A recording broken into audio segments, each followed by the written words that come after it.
If Labaron Philon ended up in Dallas, would that be great? I think it would be great because I think he's one of the most underrated prospects in this NBA draft.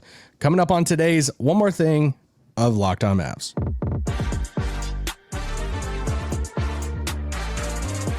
You are locked on the Dallas Mavericks. This is one of your hosts, Isaac Harris, covered the Mavs for the last 10 years alongside my good friend Nick Angstead. And today I'm talking about Labaron Philon over at Alabama. Playing in the Sweet 16 this coming up weekend. And man, he is a lot of fun. And this is a prospect that I think is fascinating in his own way because he's a sophomore, and a lot of talk about this draft class is all about the freshmen, and rightfully so. This is one of the best freshman NBA draft classes coming up that we've seen in a long time. So to have a sophomore to talk about, like, whoa, who's this old guy besides, Nembhard? But when you look at Philon, and I joke about being a sophomore because I think that's like one of the reasons. I'm trying to search for reasons right now why Philon is mocked, by some people in the late teens or in the 20s. I'm like, is it because he's a sophomore and just not a freshman? And it just like is messing with some people in their evaluations because I think Philon's really, really good. But I want to talk about him today. I want to talk about him as a prospect, how he could fit in Dallas alongside Cooper and Kyrie, maybe some comps for him at the same time. If you're unfamiliar with Labaron, he plays at Alabama. He's their main point guard this year. He's 20 years old. He's around 6'3", 6'4". Some sites have him at different heights on that, but you could go by the NBA Combine measurements because he went to the Combine last year, decided to withdraw his name. He withdrew his name from last year's NBA draft class literally on the last night possible to do that, to go back to Alabama. So yeah, he came in around 6'3", a little over 6'3", with a 6'6" wingspan. And when you think about Philon, adaptability is like his main calling card, because when you look at him last year, it was a shock to a lot of people that he came back to Alabama and came back to college basketball. I mean, you get the NIL money and all of that factors into a lot of it right now, of course. But there was a lot of people projecting him to be a late first round pick last year because a lot of it had to do with his defense. Because last year, he's playing this like kind of two spot. He's playing off of Mark Sears. Mark Sears is a really good college player at Alabama. And if you don't remember him, some people were like, hey, is this like great value Jalen Brunson? Because he was shorter, left-handed, kind of built a little bit like Brunson, played a little bit like him too. But Philon was the guy playing alongside of him and played this combo guard role. And, he was a really good defensive guy last year. Great with his hands on ball, just really aggressive playing defensively. I had to read up more about him this year, about how he played last year, because, it's not like I was like scouting him a ton last year. But it was kind of like when you read or you talk to different people about Philon last year, one of the calling cards was about his defense last year. And I would say you look at some of his stuff this year, one of the question marks by people is his defense. And it's like, all right, well, it's in there. Like you at least saw it last year. But maybe I've seen this recently. Maybe it was from Vicini or maybe one of the No Ceilings guys. Like maybe since he has so much usage and the ball is in his hands so much on offense this year that his defensive energy and impact has went down a little bit. But when you look at Philon, his shooting and some of his numbers this year, he's literally a 3-level scorer. Because you look at the improvement that he's made at Alabama, because, I think a lot of times when you're looking at guards at the next level, you're like, all right, cool. You look at their size, but you also look at, can you shoot, especially if you're going to play alongside a guy like Cooper Flagg. If you're going into a system that already has a primary main cornerstone piece, then you better be able to shoot. All right. Because you're going to play off of them a lot. And we've seen in his freshman year of college, he can play off the ball and play that role. But it's not just, hey, he's played these two different types of role in college. It's the percentages have went up too. It's like his usage has went up and his efficiency has went up. And if you have that combination and equation and you're coming out with a positive number on that and the efficiency side, then like let's go. Like it's one of the most impressive things about A-Cup to me is like his usage is so high, but yet his, assist to turnover stuff is so great too. With Philon, it's like, dude, usage skyrocketed up. But his efficiency went up at the same time. You look at some of his stuff. This year, he's shooting over 50% from the field as a point guard on all three levels. He's shooting 39% from three this year. I think his shot's gotten a little quicker this year too, by the way. Could be wrong on that, but I feel like it's gotten a little quicker. Shooting 40% on pull-up threes. So if you're like creating, you're coming off a screen, ball screen, whatever it is, like, and you're catching the ball, you're like pulling up from the three there, you're shooting up 40% from three on those. Here's an improvement for you. And this is something I really want to look at for him that I was super impressed by, because whenever you are a ball, I should say he's not ball dominant. He's not that. But when you do have the ball in your hands as a scoring guard, a scoring point guard like that, initiating the offense, creating in the offense, then you need to be able to score at the rim. And for him, his freshman season, shots at the rim, he shot 54% from the field. That has jumped up to 67% this year. I mean, do your math on that. That's a 13% difference in shots at the rim from freshman season up to this season. And that's with more like attempts. That's with more usage at that, more shots at the rim at that. So, and I pulled this stat a little while back. It might even be better at this point. On top of that, you look at catch and shoot stuff last year. He was 32% from catch and shoot threes last year. That has skyrocketed up this year. So it's like, you can look at so many of these numbers on the offensive side of the ball for Philon, and you're like, dude, like, all right, like your efficiency is like when you have shown that you can score at all levels, not just threes. The floater stuff, like some of his floating, his like mid-range stuff when he gets into the paint, a lot of times with these guards, you're like, hey, can you just touch the paint, get to the paint. And then if you're not scoring, you can draw defenders and kick it out to shooters and stuff there. He can get into the paint, and he's got the touch to where he's got the floater game too. And like I already said, he can score at the basket too at 67% at shots at the rim right now. So that's one of my, he's leading Alabama right now to the Sweet 16. If you don't follow college basketball, well, one, I'm sorry, because this year's awesome. But for Alabama, like I had them getting beat pretty early in one of these first two rounds, because they're like second guy, or at least one of their main scorers on the team, gets arrested like a few days before and kicked off the team. And I was like, all right, that's really going to throw them off. If not, if they do advance to the Sweet 16 or further, then it's going to be because Philon is like balling out. He puts up 29 points in their first game.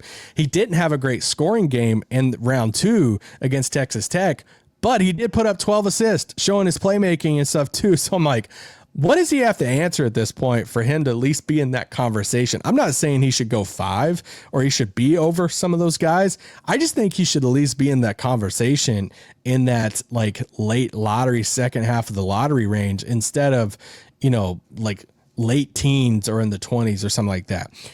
Let's take a quick break, then we'll come back, and I want to talk about some of the questions around him and some comps and stuff for him at the next level.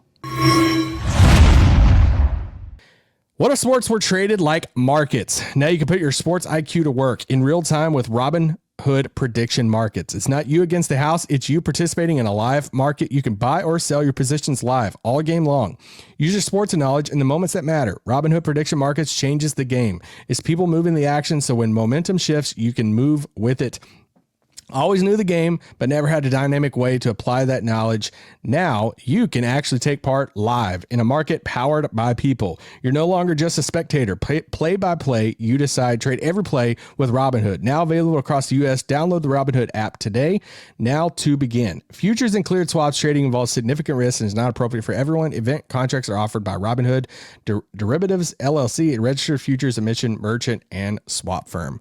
This podcast is also brought to you by our friends over at Indeed. Workplace chaos, deadlines stacking up, inbox overflowing. The one position you have to fill is still sitting open when the pressure's on. And you need the right hire. This is a job for sponsored jobs. Indeed Sponsored Jobs helps you reach the people who actually fit what you're looking for: skills, experience, location. So you're not just hoping the right candidate stumbles across your post. And here's the stat that says it all. In the 1 minute that I've been talking to you, companies like yours made 27 hires on Indeed, according to Indeed data worldwide. So if you're hiring, spend less time searching and more time interviewing candidates who check all your boxes with Indeed sponsored jobs.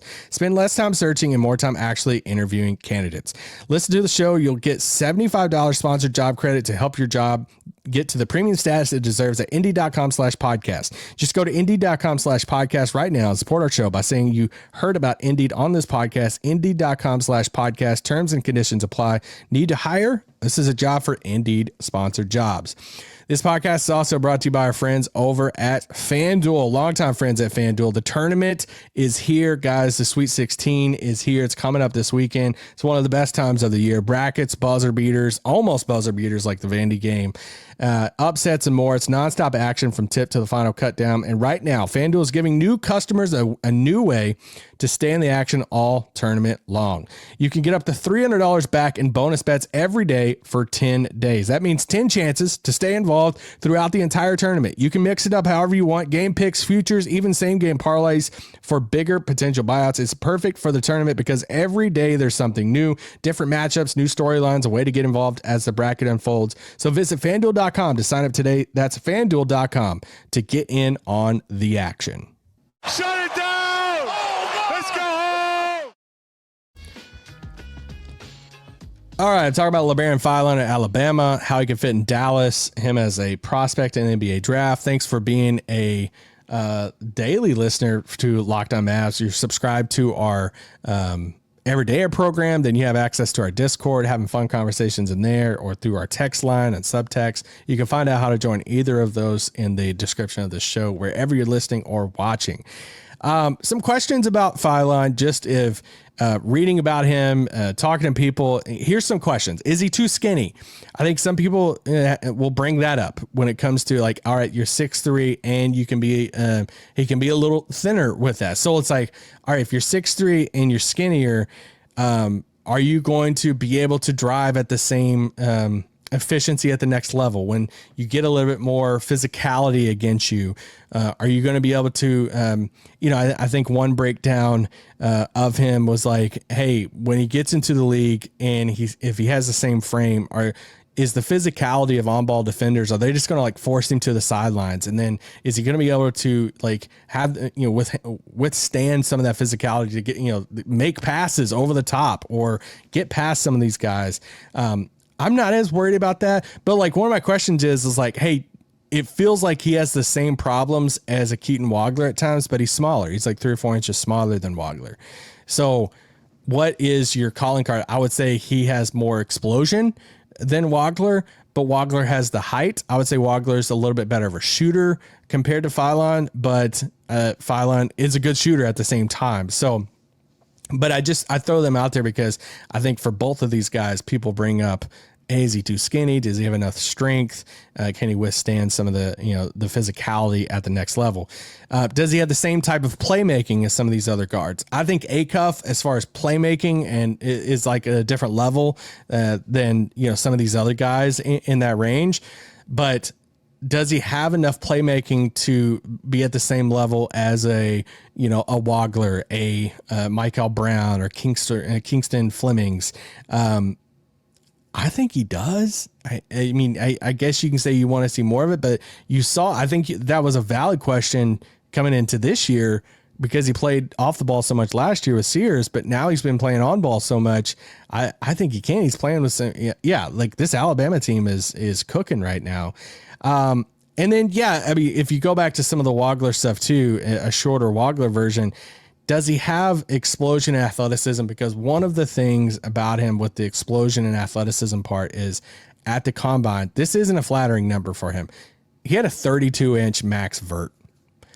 As a guard, as a 6'3" guard, with a 32-inch max vert, then you got to prove it the rest of your game because, one of the impressive parts about this is, shooting 67% at the rim, and Yeah, he doesn't have the explosive vertical and stuff. Now, some of you might be countering and be like, well, wait, you're really high on Keaton Wagler. And, he doesn't, it's not like he's going to yamming on people. Well, Wagler's 6'6". So whenever you're that size, you can kind of get away with that at times because you can make up for it in other areas of the game.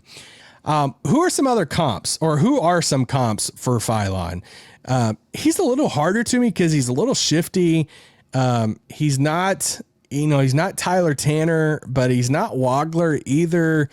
Some names that I've tried to collect from some of the guys that know ceilings, or Vicini, or I like Wasserman stuff at Bleacher Reports, or maybe some of the ESPN. Like Dennis Schroeder's name has been thrown out there. Andrew Nembhard.